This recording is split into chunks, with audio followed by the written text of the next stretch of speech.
नमस्कार, मैं हूं वंदना त्यागी और आप देख रहे हैं न्यूज 18 राजस्थान। एक समय था जब पूरी दुनिया रूस से दूरी बना रही थी, लेकिन भारत ने अपने राष्ट्र हितों को प्राथमिकता देते हुए रूस से रियायती दरों पर कच्चा तेल खरीदना जारी रखा। अब हालात ऐसे बदल गए हैं कि रूस खुद भारत से पेट्रोल खरीदने की कोशिश कर रहा है। आखिर ऐसा क्या हुआ कि दुनिया का सबसे बड़ा तेल उत्पादक देश भारत के दरवाजे पर पहुंच गया? आइए समझते हैं पूरी कहानी। न्यूज एजेंसी रॉयटर की एक रिपोर्ट के मुताबिक यूक्रेन के लगातार ड्रोन और मिसाइल हमलों ने रूस की कई तेल रिफाइनरियों को नुकसान पहुंचाया है।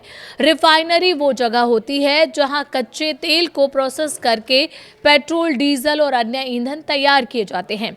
यानी रूस के पास कच्चे तेल की कमी नहीं है, लेकिन उसे पेट्रोल और डीजल में बदलने की क्षमता प्रभावित हुई है।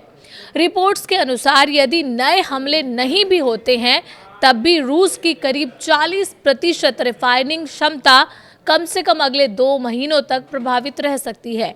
भारत से संपर्क रिपोर्ट में दावा किया गया है कि रूस की प्रमुख ऊर्जा कंपनियां रोसनेफ्ट, गजप्रोम नेफ्ट और लुकोइल भारत की सरकारी और निजी रिफाइनरियों से संपर्क कर रही हैं।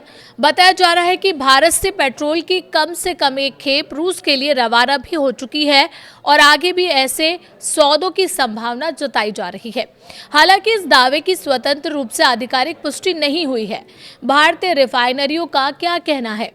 रिपोर्ट्स के मुताबिक भारत की 3 सरकारी रिफाइनरियों ने स्वीकार किया है कि रूस ने उनसे ईंधन खरीदने के लिए संपर्क किया है, लेकिन उनका कहना है कि फिलहाल उनके पास निर्यात के लिए अतिरिक्त पेट्रोल उपलब्ध नहीं है। सरकार का रुख। इससे पहले केंद्रीय पेट्रोलियम मंत्री हरदीप सिंह पुरी भी साफ कर चुके हैं कि भारतीय कंपनियां सीधे रूस को ईंधन नहीं बेच रही हैं।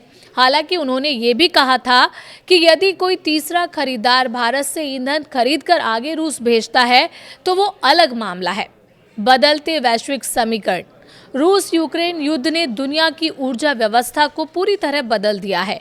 जहां पहले यूरोप रूस के तेल पर निर्भर था, वहीं अब कई देशों ने रूस पर प्रतिबंध लगाए हैं।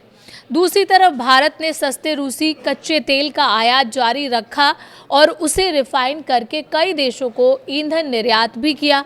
अब पहली बार ऐसी स्थिति बन रही है कि रूस को खुद पेट्रोल के लिए दूसरे देशों की ओर देखना पड़ रहा है। फिलहाल ये पूरा मामला रॉयटर की रिपोर्ट्स और संबंधित सूत्रों पर आधारित है।